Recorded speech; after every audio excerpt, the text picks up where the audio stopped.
Շարունակում ենք մեր թողարկումը, առաջին լրատվականի եթերում կրկին Մեհրաբյան օնլայնն է, ես Ռուբեն Մեհրաբյանն եմ։ Անցած օրերը առանձնացան ռազմաքաղաքական իրադարձություններով, որոնք անդրադառնում են աշխարհում ռազմաքաղաքական դասավորության վրա։ Մենք տեսնում ենք Միացյալ Նահանգները այո հաստատում են գետնի վրա իրենց այդ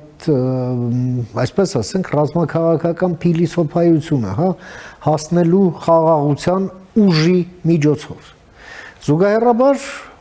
Միացյալ Նահանգների նախագահը հաստատելով $1 տրիլիոն չափ ռազմական բյուջե, որը պատմականորեն աննախադեպ մի նիշ է, մյուս կողմից էլ հայտարարում է եւ այդ հարցի շուրջ նաեւ քննարկում է եղել Միացյալ Նահանգների կոնգրեսում, որ այս տարիֆային քաղաքականության արդյունքում այնքան փող է եկել, որ եւս $0.5 տրիլիոն պատրաստ է հատկացնել Պենտագոնին, որպեսզի Միացյալ Նահանգները պատմության մեջ եւ աշխարհում չլսված, չտեսնված բանակ ունենան եւ հասնեն խաղաղության ուժի միջոցով եւ ըստ էության Միացյալ Նահանգներն էլ դիրքավորվում են հենց ռազմական ուժի գործոնի ասպես ավելի մեծ նշանակություն տալով խաղի օրենքների թելադրողի կարգավիճակում։ Դեպքերը, որոնք տեղի ունեցան Վենեսուելայում, ցույց տվեցին այդ վճռականությունը, որն ունեն Միացյալ Նահանգները եւ Վենեսուելայի շուրջ մի շարք կարևոր իրադարձություններ եղան, դա որսն է ռուսական այդ լցանավերի նկատմամբ եւ այդ որսը տեղի ունենում ռուսական ռազմածովային ուժերի նավերի ազնագազմի ներկայությամբ եւ ռուսական կողմը դրան հակադրելու եւ ոչինչ չունի։ Թրամփը չթարթեց առաջինը, թարթեց աչքերը առաջինը Ռուսաստանը։ Եվ հենց այդ Սալավյովի հայտարարությունը, որ դե կարևոր չէ այնտեղ ինչ է տեղի ունենում, մեծ ցավ է, թե ինչ է տեղի ունենում Հայաստանում եւ Կենտրոնական Ասիայում, եւ մենք պետք է թքած ունենանք միջազգային իրավունքի վրա եւ Ուկրաինայի օրինակով մի հատուկ ռազմական օպերացիա էլ անենք Հայաստանում եւ Կենտրոնական Ասիայում։ Դա Սալավյովն է ասում, ռուսական պետական պաշտոնյա, ռուսական պետական հեռուստաընկերությունից, որի հետ կապված էլ ինչպես մենք մեր նախորդ հյուրերի հետ շոշափեցինք այդ հարցը, մեր արտգործնախարարությունը կանչեց Ռուսաստանի դեսպանին եւ բողոքի նոտա փոխանցեց նրան։ Այնուամենայնիվ դժվար է չնկատել այն այսպես նոր ձեռագիրը, հա, որ Միացյալ Նահանգները որդեգրել են իրենց այս ռազմական քաղաքականության ոլորտում, այսպես ասենք։ Փորձենք հասկանալ եւ այդ նպատակով ես մի հարգարժան հյուր եմ հրավիրել մեր տաղավար, ում սիրով ուզում եմ ներկայացնել, մեր հյուրը տեսակապով է, Ապրի Արմենիա հիմնադրամի գիտաշխատող, ռազմական փորձագետ Լեոնիդ Ներսիսյանը։ Բարև ձեզ, պարոն Ներսիսյան, ուրախ եմ նորից ձեզ տեսնել, շնորհակալ եմ հրավերս ընդունելու համար։ Բարև ձեզ, ես եմ ոնց որ միշտ ուրախ։ Շատ մերսի։ Եվ ուրեմն, մենք տեսանք, թե ինչ տեղի ունեցավ արդեն 26 թվականի առաջին իսկ օրերին եւ այս միտումն էլ շարունակվում է տեսնելով գոնե բաց աղբյուրներից, թե ինչ մեծ տեղաշարժ է տեղի ունենում ամերիկյան ռազմական ավիացիայի դեպի Մերձավոր Արևելք, հա, Պարսից ծոցի շրջան, Իրաքյան Քրդստանի շրջան, Իրանում տեղի ունեցող այս ըստ կարելի ասել նախահեղափոխական իրավիճակի ֆոնին։ Ինչ եք տեսնում, պարոն Ներսիսյան, եւ ինչպես եք այս process-ները գնահատում, համեցեք։ Տեսնում եմ շատ թեժ իրավիճակ, ճիշտ ասած, նույն ժամանակ մենք շատ տվյալներ այսօր չունենք Իրանից, թե ինչ մասշտաբի են կոնկրետ այն ցույցերը տարբեր քաղաքներում, բայց ելնելով նրանից, որ օրինակ ինտերնետը պետության մեջ ամենտեղ անջատված է 3 օր, արդեն ելնելով դրանից կարելի է ենթադրել, որ բավականին լուրջ շարժման մասին է խոսքը գնում, բացի դրանից օֆիցիալ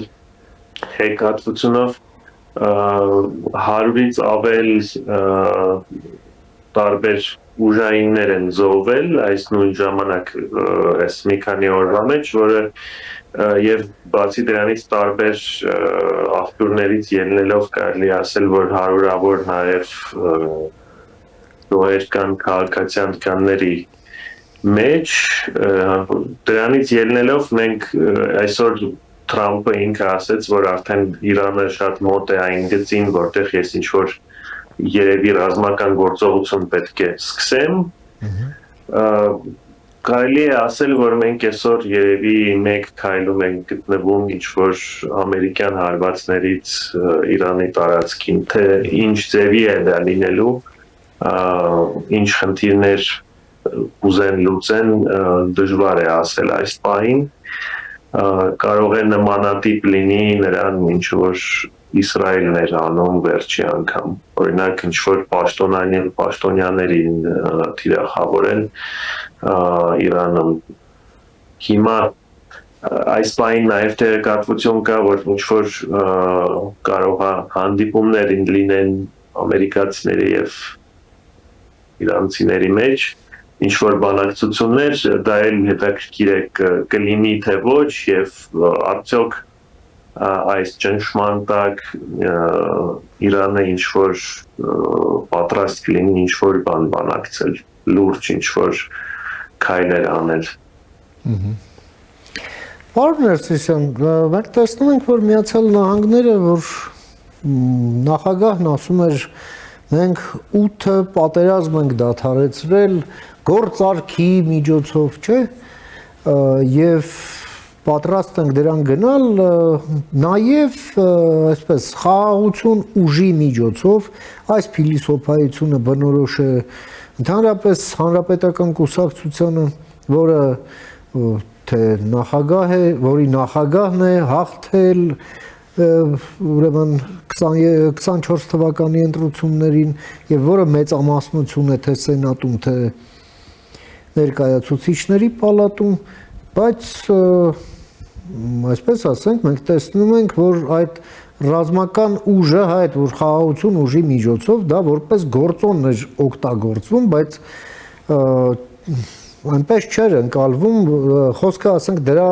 մշտական ուղիղ կիրառման մասին չէր։ Հիմա մենք տեսնում ենք լայնորեն սկսել է ուղիղ ձևով կիրառվել, դա մենք տեսանք նախ անցած տարի հունիսին, երբ Իրանին 12-օրյա պատերազմի ընթացքում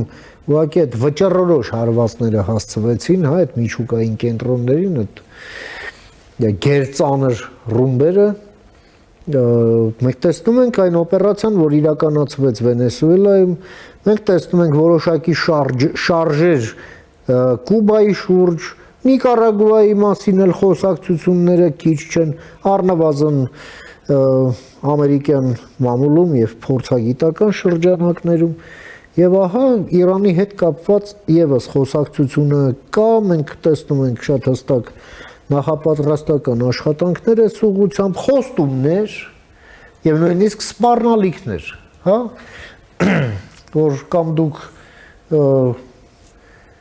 քայլ չեք անի ձեր քաղաքացիների ուղղությամբ եւ չեք սպանի նրանց, կամ էլ մենք կգանք կսպանենք ձեզ։ Սա նույնիսկ Լինցի Գրեմի, սենատոր Լինցի Գրեմից մեջբերում է ուղիղ տեքստով, հա։ Այսպես այս տրանսֆորմացիան ինչպես եք տեսնում, տեսնում եք արդյոք տրանսֆորմացիա, թե սա ինչ որ պահի ազդեցության տակ քայլեր են, թե այնուամենայնիվ դոկտրինալ փոփոխություններ, համեցեք։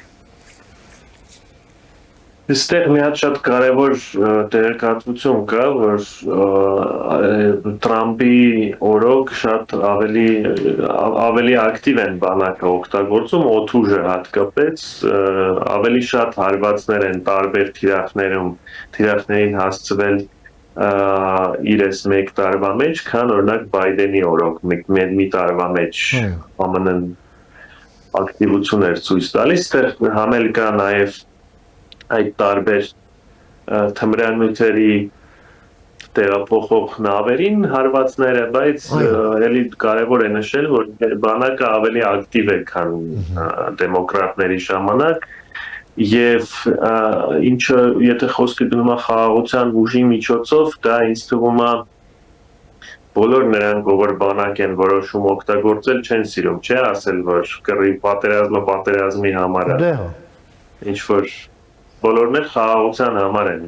պատերազմում սովորաբար կամ պաշտպանվելու կամ Ռուսաստանն էլ է Ուկրաինայում պաշտպանվում, եթե օֆիցիալ տվյալները վերցնենք, օֆիցիալ իրանց կարծիքը։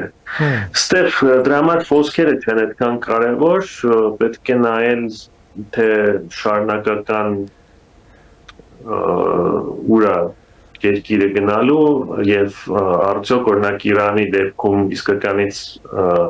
ուժի կիրառում կլինի թե ոչ։ Հիմա մարդիկ Գրենլանդիա են լուրջ արդեն քննարկում, ինչ որ եվրոպական զորքեր ընդեղ տեղափոխել, բավականին թեժացել է իրավիճակը։ Ստեղ այո ԱՄՆ-ի դիրքը մի կողմից ուժեղանում է շատ, բայց մյուս կողմից նաև իրենց օրինակ ավանդական իրենց մոտ երկրների հետ ինչ-որ չափով հարաբերություններն են փչանում, շարունակում փչանալ, ասենց ասենք, գոնե ասել, որ վստահություն կա Եվրոպայի շատ երկրների եւ ԱՄՆ-ի մեջ, այսօր դժվար կլինի։ Եթե մեր կոնտեքստում էլ ուրիշ ոնց որ համ խնդիրներ կան, համ պոզիտիվը նա է, որ ԱՄՆ-ի դերը եւ պատրաստությունը ուժ կիրառել բարձրացել է եւ օրինակ Հայաստանի ու Ադրբեջանի պայմանավորվածությունների մեջ դա դեր պոզիտիվ կարող է ունենալ։ Մյուս կողմից այն մոտեցումները, որ այսօր ընդունելի են դարել, նկատի ունեմ օրինակ ինչ որ Վենեսուելայում կատարվեց, երևի ինչ որ չափով ռիսկերը նրա, որ որոշ պետություններ կարող են փորձել նույն ձևի վարվել, կարող են բարձրանալ եւ Սալավյովի ասածը նշեցիք, բնականաբար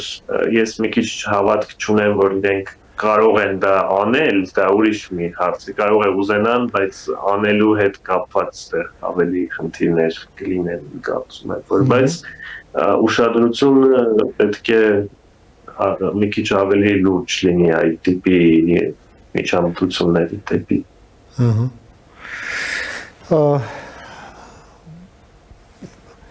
Պարոն Ներսիսյան, տեսեք, այնինչ տեղի է ունենում այս շղթան դեպքերի Ռուսաստանի հեղինակությանը շատ ծանր հարվածներ է հասցնում այս ամենը, ընդ որում Ռուսաստանի ղեկավարությունը դատելով այն ռուսական Z պրոպագանդիստների տեքստերից, որում դա մի տարափ է, մեկը չի, երկուսը չի, 5-ը չի, 10-ը չի, Ռուսաստանի ղեկավարությունն այս ֆոնին խնդիր ունի նույնիսկ իր, այսպես ասենք, համակիրների շրջանում, ընդ որում այսպես գաղափարականացված, համակիրների, որոնց նույնիսկ այն շրջանակի, որոնց ֆոնին Ռուսաստանի ղեկավարությունն իր հռետորաբանությամբ նույնիսկ այսպես դիրքավորվում է մի քիչ չափավորության մեջ, էլի, այսպես, եւ ահա նրանք խնդիր ունեն, որովհետեւ մենք տեսնում ենք էլ մեկը կա Պուտինին համեմատում է Տիտանիկի կապիտանի հետ։ Մյուսը ասում է դե մեր մոտ չստացվեց ոչ մի բան, կրկնելը չստացվեց եւ չի էլ ստացվի, այսպես հավում անելով 45 թվականին։ Տեղեկատվություն կա, որ Ուկրաինայի դեմ պատերազմը արդեն օրերի քանակով դարձավ ավելին, քան 41-45 թվի պատերազմը եւ որ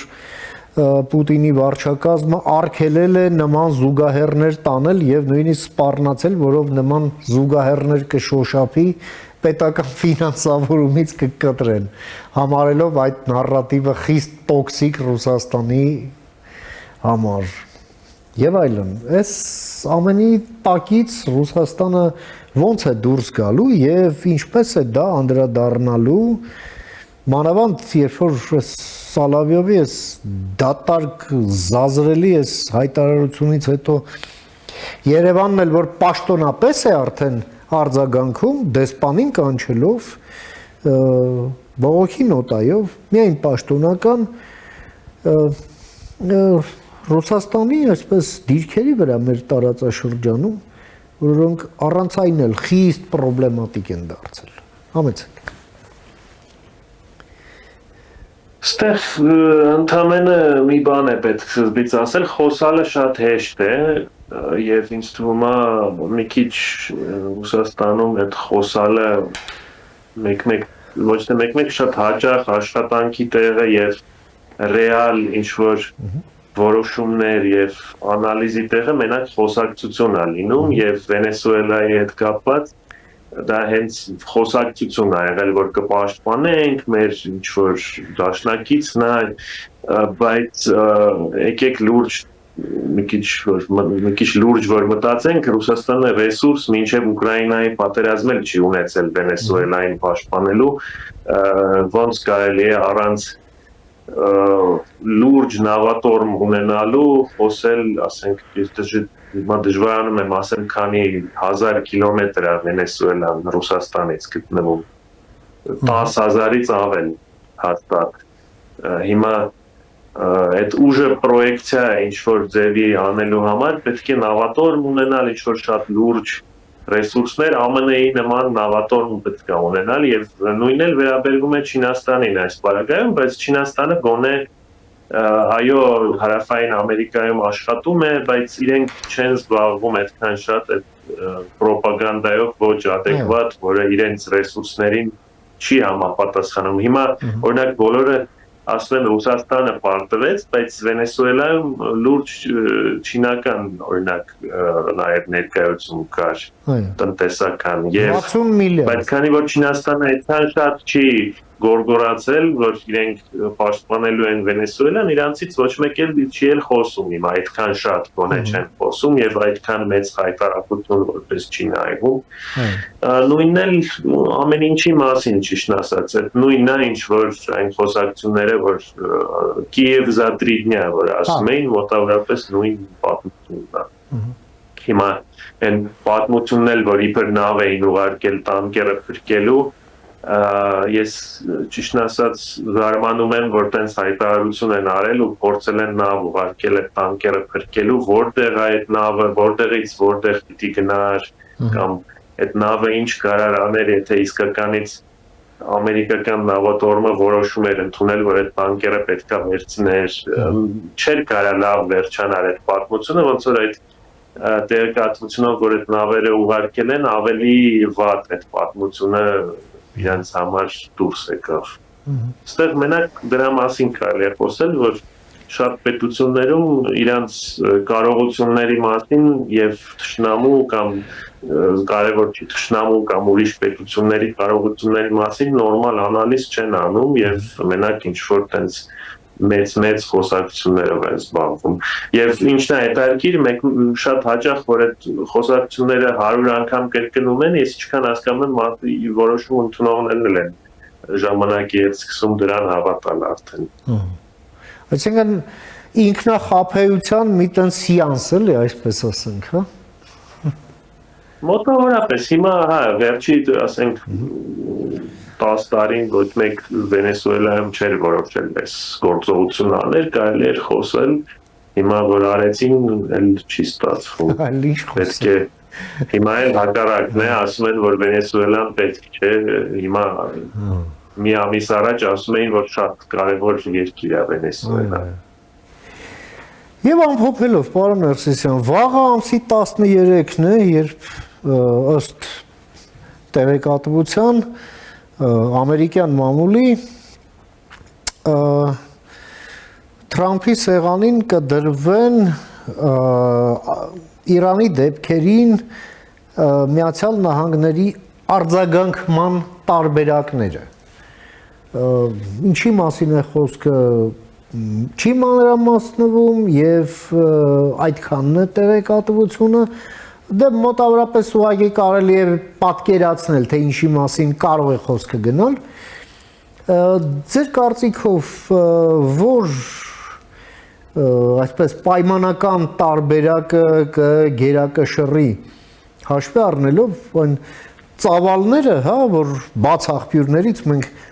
տեսնում ենք էլ ռազմատրանսպորտային ավիացիա է այնտեղ, էլ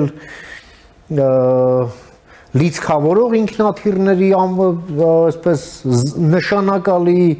պարկ է տեղափոխվել Մերձավոր Արևելք, այս ամենը պարզա չէ, որ հենց այնպես չի արվում։ Դուք որ տարբերակի եք հակված էլի ավելի շուտ։ Բուշակելով զբաղվել չեմ ուզում, սենց փորձեմ ասեմ, եթե երևի մոտակա 2 օրը շատ պայմանական եմ ասում, մոտակա մի քանի օրը ստացվի ինչ-որ պայմանավորվել մի բան ԱՄՆ-ի ու Իրանի մեջ, ղեկավարության ես կասեի, որ հավանականությունը ղեկավարությունների մեջ երևի կարելի է ասել, որ 60-70% կա, որ ինչ-որ ռազմական գործողություն ԱՄՆ-ն կկատարի, թե ինչ կկատարի, եթե չլինի պայմանավորություն, կարծում եմ, որ մինչև 60-70% կարող ենք համարել, որ հավանականություն կա, որ ինչ-որ գործողություն լինելու է, թե դա լինելու է ձևական, թե լուրջ, թե ինչ ծավալի, այդ արդեն ինձ թվում է մենք սենց գուշակելով չենք կարող որոշել։ Բնականաբար դա մենակ օդային կոմպոնենտ է ունենալու, հրթիռային եւ օդային։ Եվ կարող է լինել ինչ-որ ցուցադրական ավելի վախեցնել կամ ինչ-որ օրինակ ճնշում հավելյալ գործել կամ էլ օրինակ փորձել ղեկավարությունը ոչնչացնել։ Դե իհարկե նաև երևի երկուսին այդ լինելու ընտրությունը։ Նաև հետախուզական ակտիվություն կլինի բնականաբար բավականին ծավալուն, չէ՞։ Նաև գուցե եւ հատուկ նշանակության սահմանափակ ուժեր եւս կիրառվեն այդ ձեր ասած նպատակներին հասնելու համար, ասենք ղեկավարությանը կամ առանձին հրամանատարներին դիսֆունկցիոնալ առանձին երկրի ղեկավարին կոնկրետ, որ մեկը հենց ամենագլխավոր, բայց ուզում եմ նշեմ, որ մենք ոչ մի տեղեկատվություն չունենք, թե իրենք ինչ են մտածում եւ ինչ են ընտրելու այդ ամեն ինչից։ Շատ շնորհակալ եմ, պարոն Մենք մենակ կարող ենք ասել, որ այդ 3 վարիանտն է էլի մնացել սա, ուրիշ ոչ մի բան։ Շատ շնորհակալ եմ, պարոն Ներսիսյան,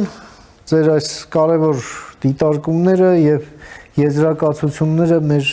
հեռուստադիտողին ներկայացնելու եւ ձեր ժամանակից մեր եթերին հատկացնելու համար։ Հետևենք դեպքերի ընթացքին, միշտ նոր հանդիպում, ամենայն բարիք։ Հաջողություն ձեզ, շնորհակալություն։ Մենք զրուցեցինք մեր գործընկեր, ռազմական փորձագետ, Ապրի Արմենիա հիմնադրամի գիտաշխատող Լեոնիդ Ներսիսյանի հետ, լսեցինք իր դիտարկումները կապված ռազմաքաղաքական ոլորտում վերջին իրադարձությունների, ինչպես նաև ԱՄՆ-ի կողմից Իրանի դեպքերին հնարավոր արձագանքի հետ։ Այսօր թերևս այսքանը հարգարժան տիկնայք եւ պարոնայք, կհանդիպենք արդեն վաղը, խաղաղություն եւ բարի մնացեք։